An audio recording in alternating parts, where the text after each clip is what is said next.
श्री रामचरितमानस बालकांड दोहा 286 से 290 तक पाठ भावार्थ सहित। नीलाम्बुजामलकोलांगं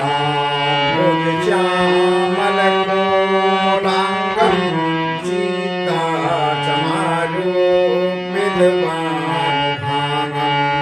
पाणौ महासात्यकिचारुचापं नमामि रामं श्रीरघुवंशनाथं। बोलो श्यावर रामचंद्र की जय। प्रिय भक्तजनों, पिछले भाग में आपने श्री रामचरितमानस बालकांड दोहा 281 से 285 तक के पाठ का श्रवण किया। इस भाग में आप श्री रामचरितमानस बालकांड दोहा 286 से 290 तक का श्रवण करेंगे। पिछले भाग में परमपिता परमेश्वर श्री रामचंद्र जी और परशुराम का संवाद आपने सुना। आज जब परशुराम जी को यह ज्ञात हो गया, ये पता चल गया कि ये साधारण मानव नहीं है, ये स्वयं लक्ष्मीपति विष्णु भगवान मनुष्य के रूप में अवतार होकर के आए हुए हैं, तब उन्होंने परशुराम जी ने श्री रामचंद्र जी से क्षमा याचना की। अपनी गलती का एहसास हुआ उन्हें।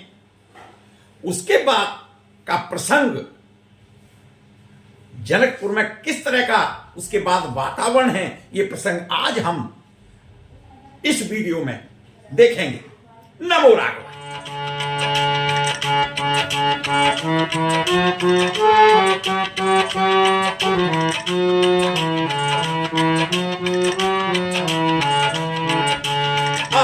गाए गाए बाजने बाजे समय मनोहर मंगल साजे।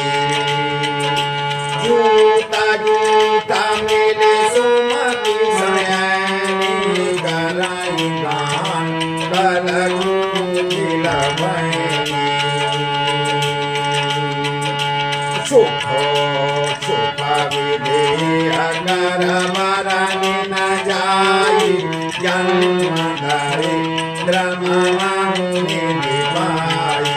विगत त्रास भई जिय सुखारी जनु विधि दहि चतुर तुम्हारी।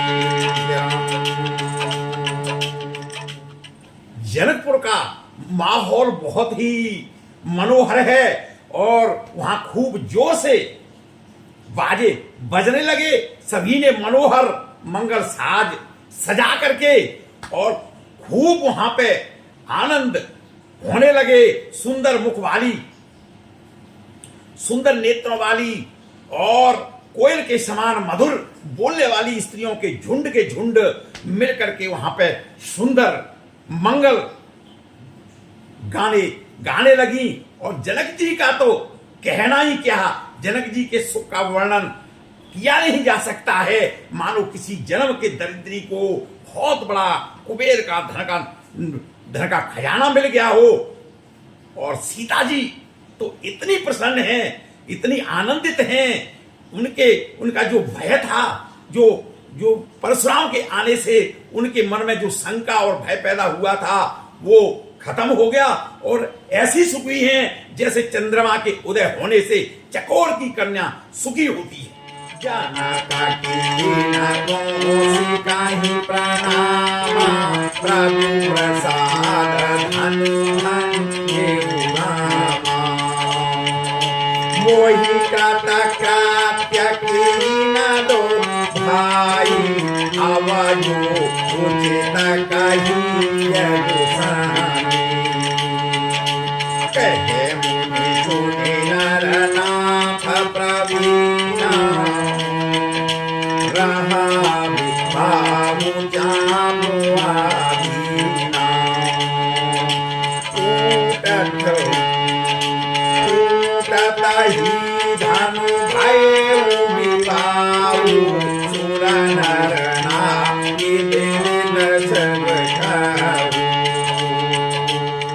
ऐसा सुंदर माहौल मनोहर माहौल देख करके जनक जी, राजा जनक ने विश्वामित्र जी को प्रणाम किया और कहा कि परमपिता परमात्मा प्रभु की कृपा से श्री रामचंद्र जी ने धनुष तो तोड़ दिया है और दोनों भाइयों ने मुझे कृतकृत्य कर दिया, कृतार्थ कर दिया है।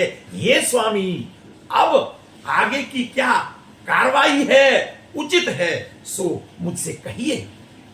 तब मुनि ने जनक जी की ये बात सुन करके कहा कि हे चतुर नरेश, सुनो, यों तो विवाह धनुष के अधीन था और धनुष के टूटते ही विवाह हो गया।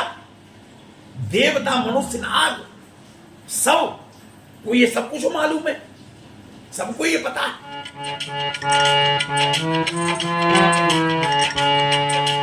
तदपि जायितुं मह्यं अगो यथा पंथ व्यवहार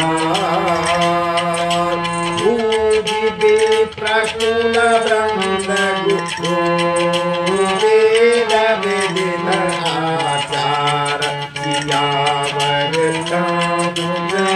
सियावरतामुजंजगीजे पवन सुत हनुमान कीजे उमापति महादेव कीजे राघवर कृष्णचंद्र कीजे ओ भाई सब देवनी कीजे।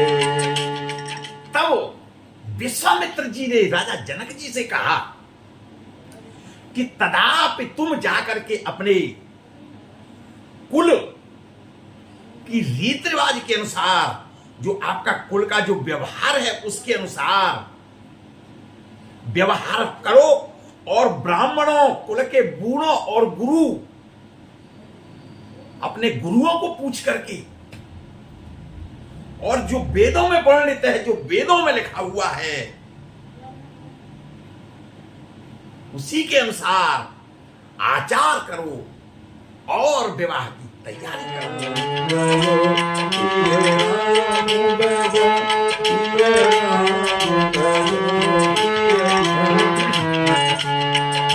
भूत अवधपुर पठ बहुजयी, भूत अवधपुर पठ बहुजयी, आनैन पद रतई बुलई, आनैन पद रतई बुलई, मुदित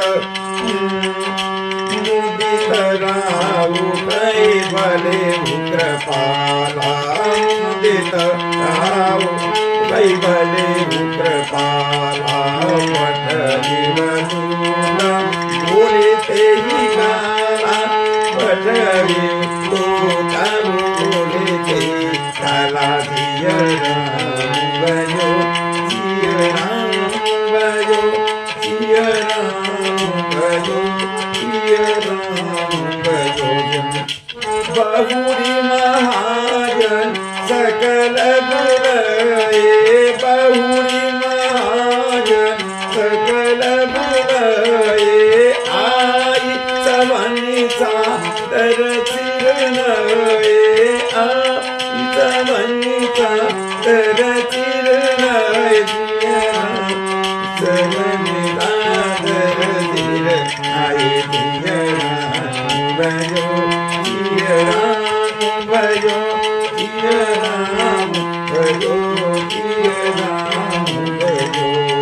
तो हाट बाट मंदिर सुरवस, हाट बाट मंदिर सुरवसा, नगर समाए चारे पासा, नगर समाए चारे पासा, सिय राम करो, सिय राम करो, सिय राम करो, सिय राम करो। और विश्वामित्र जी ने राजा जनक जी से कहा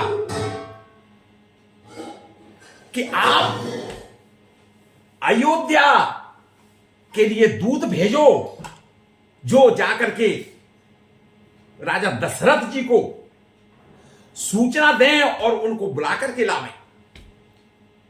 तब जनक जी ने बड़े प्रसन्नता के साथ में खुश होकर के कहा कि हे कृपालु, आपने बहुत अच्छी और सुंदर बात कही है। उसी समय राजा जनक जी ने दूत बुलाए, उनको समझाया और उनको पत्रिका दी और उनको अयोध्या के लिए भेज दिया। फिर सब महाजनों को बुलाया राजा जनक जी ने और उनको बुलाकर के राजा ने बड़े आदर पूर्वक, प्रेम पूर्वक सभी से कहा कि जाकर के पूरे नगर को, बाजार, रास्ते, घर, देवालय और सारे नगर को अच्छी तरह से सजा दो, पूरे नगर को चमचमा दो। बड़ी प्रसन्नता के साथ में राजा सभी अपने महाजनों को ऐसा आदेशित कर रहे हैं, आदेश दे रहे हैं और पूरा वहां का जो माहौल है बहुत ही मनोरम और बड़ा सुहावना माहौल है। राजा दशरथ जी ने बोला कि पूरी नगरी को चारों तरफ से अच्छी तरीके से सजा दो।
राजा जनक के वचन सुन करके, राजा जनक का आदेश सुन करके महाजन प्रसन्न होकर के, आनंदित होकर के अपने अपने घर आए और फिर उन्होंने राजा के अनेक नौकरों को बुलावा भेजा और उनको बुला करके उन्हें आज्ञा दी कि सभी अपने अपने काम पर लग जाओ और विचित्र प्रकार का सजा धजा करके अनोखे टाइप का मंडप तैयार करो। यह सुन करके सब बड़े प्रसन्नित हुए, आनंदित हुए और वो सुख पा करके चल दिए। उन्होंने जाकर के कारीगर बुला करके अनेक प्रकार के जो कारीगर हैं, इसमें निपुण हैं, उनको बुला करके और जो मंडप बनाने में कुशल हैं, उन जो चतुर हैं, उन्होंने सबसे पहले कारीगर वहां पर आए और उन्होंने सबसे पहले कार्य प्रारंभ करने से ब्रह्मा जी की वंदना की, ब्रह्मा जी की स्तुति की और उसके बाद में उन्होंने अपना कार्य प्रारंभ किया और सबसे पहले उन्होंने सोने के केले के खंभे बनाए और वो बड़े प्रसन्न होकर के अपने कार्य में सजावट धजावट में लग गए।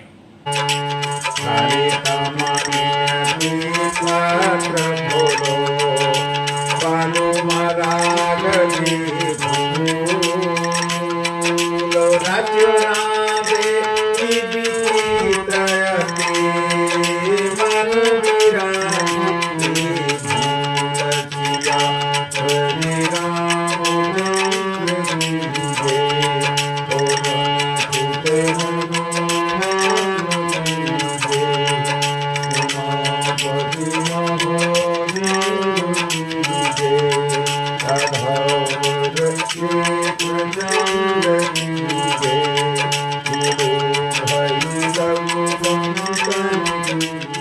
और मंडप बनाते समय कारीगरों ने हरी हरी मणियों के पत्ते और फल बनाए तथा पद्मराग मणियों की फूल बनाए और मंडप की अत्यंत विचित्र बहुत सुंदर तरीके से रचना की, जिसको देख करके ब्रह्मा जी आनंदित हो गए और सब कुछ भूल गए।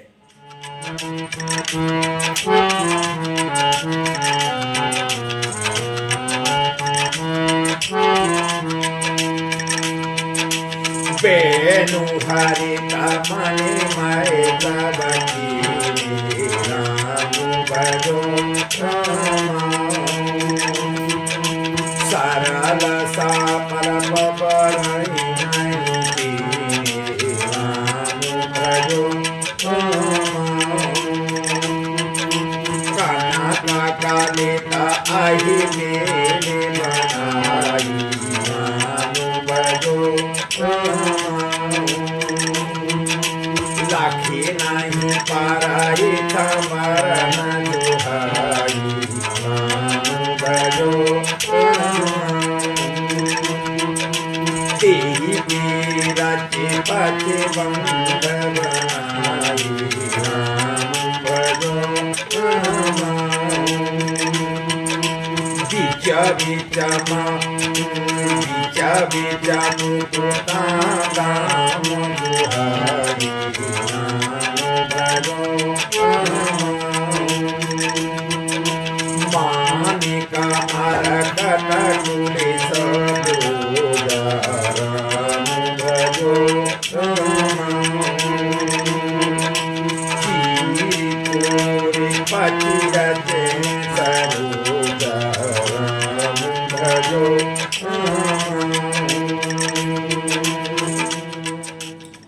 वहां पर बड़े बड़े कारीगर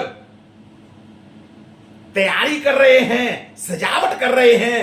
बांस की सब हरी हरी मणियों यानी कि पन्ने की सीधी और गांठों से युक्त ऐसे बनाए जो पहचान में ही नहीं आ रहे हैं कि ये मणियों के हैं या फिर साधारण बांस के हैं। और सोने की सुंदर नागबेली पान की लता बनाई और वो ऐसे लगती है कि मानो पान की ही है लेकिन वो सोने की है, जो पत्तों सहित ऐसी भली मालूम होती है कि पहचान में ही नहीं आती है कि ये वास्तविकता इसमें क्या है, लेकिन वो सोने की है। इसी तरह उसी नागबेल के रचक और पंची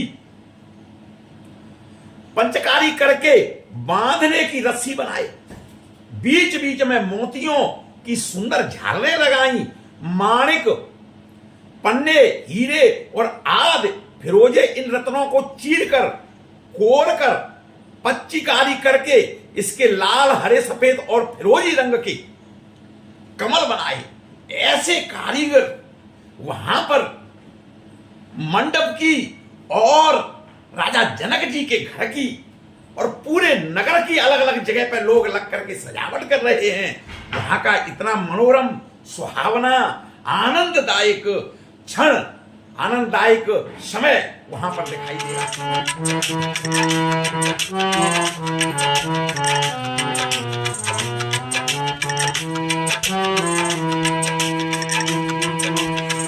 ये रंग बहुरंग विहंग राम भजो रामा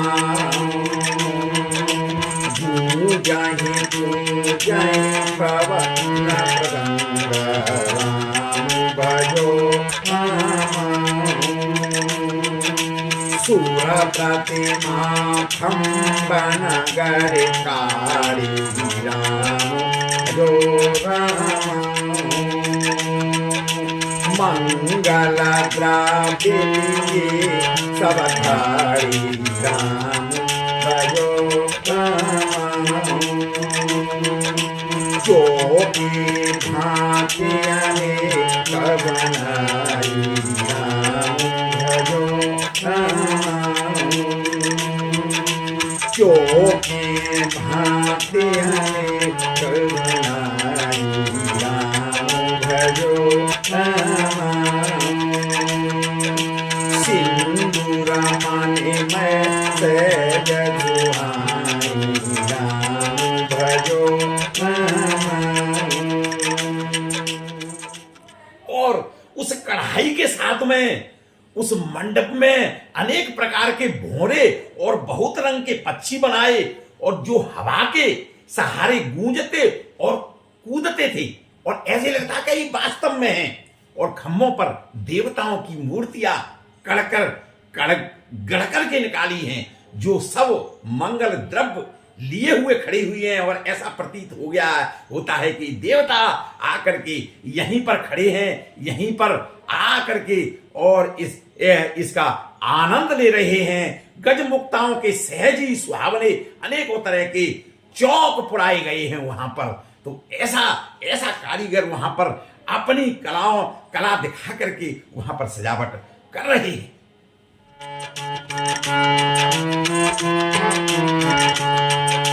सौरभ पल्लव सुभग सुखी नीलमणि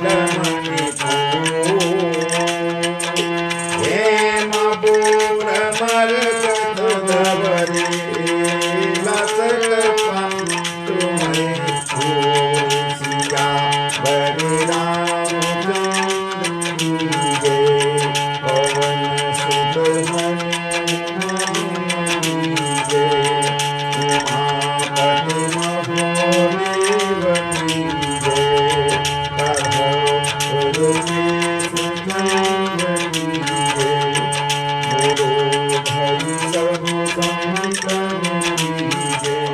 सजावट में नीलमणि को कोर करके अत्यंत सुंदर आम के पत्ते बनाए और सोने के बोर यानी कि आम के फूल और रेशम की डोरी से बंधे हुए पन्ने के बने फलों को गुच्छे में सुशोभित करके और इतनी सुंदर सजावट की कि वर्णन करना मुश्किल है।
और उस सजावट में ऐसे सुंदर और बहुत ही उत्तम अव्वल दर्जे के बंधन बार बनाए कि मानो कामदेव ने खुद आकर के इसके फंदे सजाए हों और अनेकों मंगल कलश और सुंदर ध्वजा पताका पर्दे और चमर बनाए जिसमें मणियों के अनेकों सुंदर दीपक हैं। उस विचित्र मंडप का तो वर्णन करना ही मुश्किल है, कोई वर्णन नहीं कर सकता है। जिस मंडप में श्री जानकी जी दुल्हन होंगी, कौन कवि होगा जो उस मंडप का वर्णन कर सके।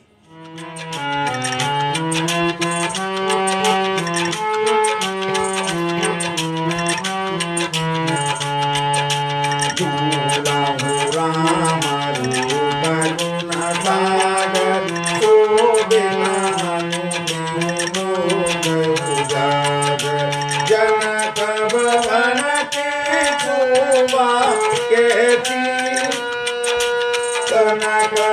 भवन की शोभा जैसी ग्रह ग्रह पूरा पूरा देखिए देखिए देखिए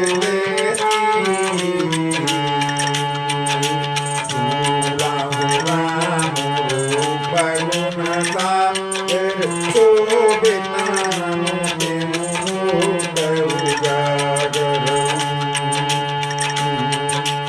जनक भवन की शोभा जैसी प्रतिपुर देखिए देखिए झूला हुआ रूप गुण सागर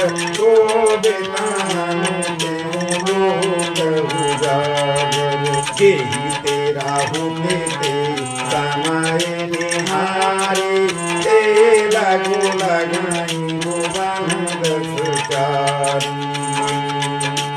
जो संपदा जगे सोहा तो गिरो किशोर नायक मोहा नायक मोहा यही तेरा उदित समय निहारी तेरा गुना गाई गुप्तचारी। इस मंडप में रूप और गुणों के समुद्र परम पिता परमेश्वर श्री रामचंद्र जी दूल्हे होंगे। वह मंडप तीनों लोकों में प्रसिद्ध होना चाहिए और जनक जी के महल की जैसी शोभा है वो वैसी ही शोभा सारे नगर के हर घर घर की प्रत्येक जगह की और प्रत्येक स्थान की इसी प्रकार की सजावट की गई है। इस प्रकार की शोभा दिखाई दे रही है। उस समय जिसने फिर उनको देखा है यानी कि तीनों नदियों पवित्र नदियों का जो संगम होता है उसको देखा है। उसे 14 भवन में ये तुच्छ जान पड़ेगा। और जनकपुर से नीच के घर में नीच से नीच भी का भी जो घर है उस घर में उस समय ऐसी संपदा सुशोभित थी कि उसे देख कर इंद्र भी मोहित हो जाता था। इस तरह की सजावट उस नगर की उस जगह की उस जनकपुर की गई है जिसकी वर्णन करना मुश्किल।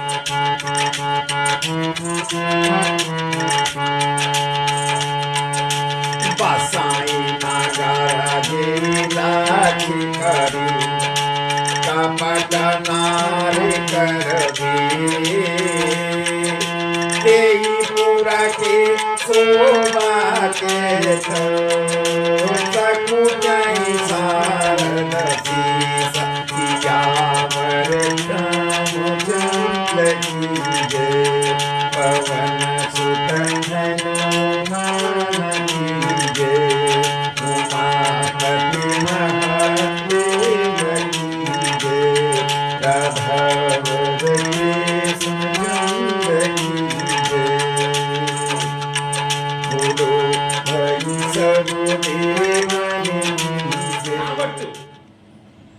इस तरह की है कि जिस नगर में साक्षात लक्ष्मी जी कपट से स्त्री का सुंदर भेष बना करके बसती हैं, रहती हैं, वास करती हैं, उस नगर की उस पुर की शोभा का वर्णन करने में सरस्वती और शेष भी सकुचाते हैं।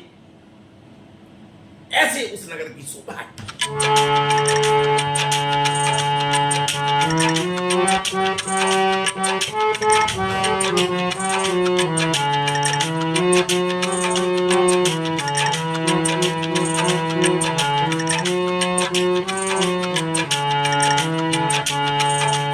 रामा पाऊके भूत राम पुरमा वन रामा रामा हरते नगरी विलोक तुहा वन रामा रामा धूप द्वार ते खबर रामा रामा करतन पसुनी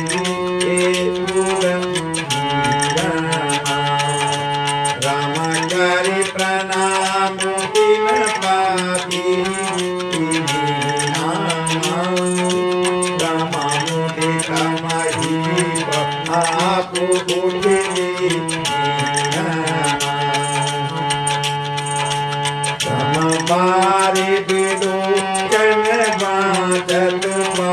और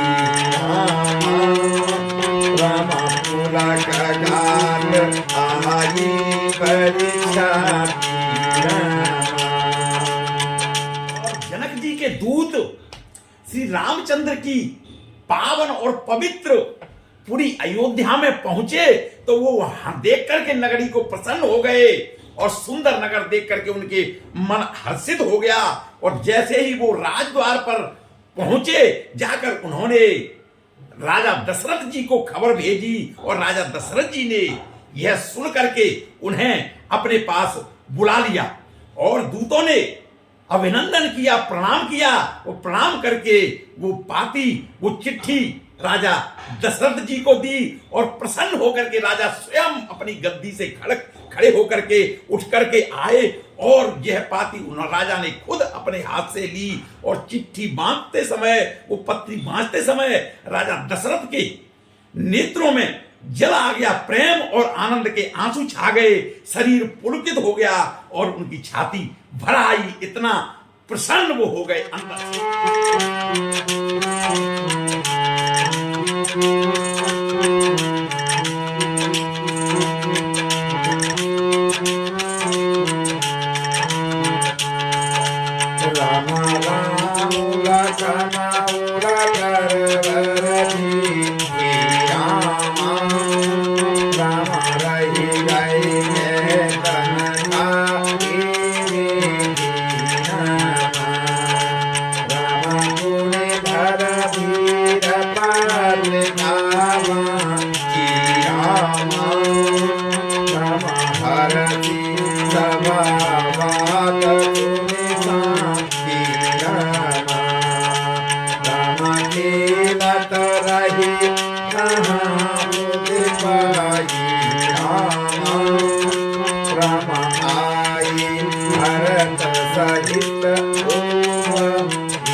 राजा दशरथ ने चिट्ठी लेकर के हृदय में राम और लक्ष्मण में हाथ में सुंदर चिट्ठी है, राजा उसे हाथ में ही लिए रह गए और ना खट्टी ना मीठी कुछ नहीं कह सके।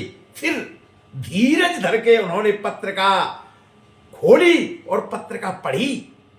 सारी सभा सच्ची बात जान करके सुन करके बड़ी प्रसन्न हो गई, हर्षित हो गई, आनंदित हो गई।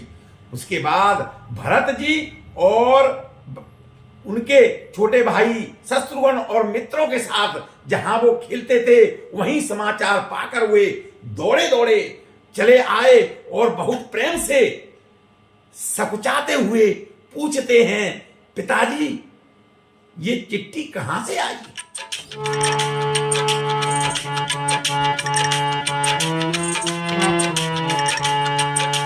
कुशल प्राण प्रिय बंद दो आहाय कहाय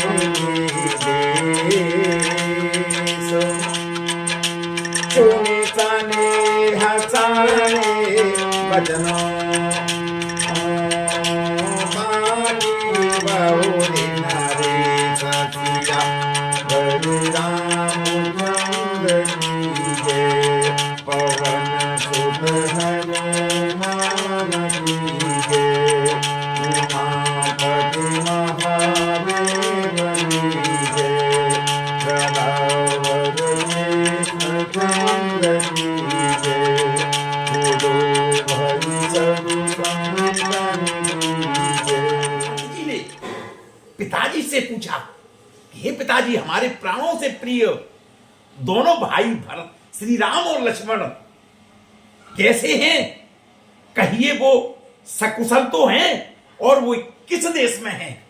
इसने से सने ये वचन सुन करके राजा ने दोबारा चिट्ठी निकाली और दोबारा उनके सामने पढ़ करके और सुनाई। हो रहा हुआ है आपने श्री रामचरितमानस बालकांड दोहा 286 से 90 तक का यह पाठ श्रवण किया, जिसमें सीता जी और श्री रामचंद्र जी के विवाह की तैयारी हो रही है।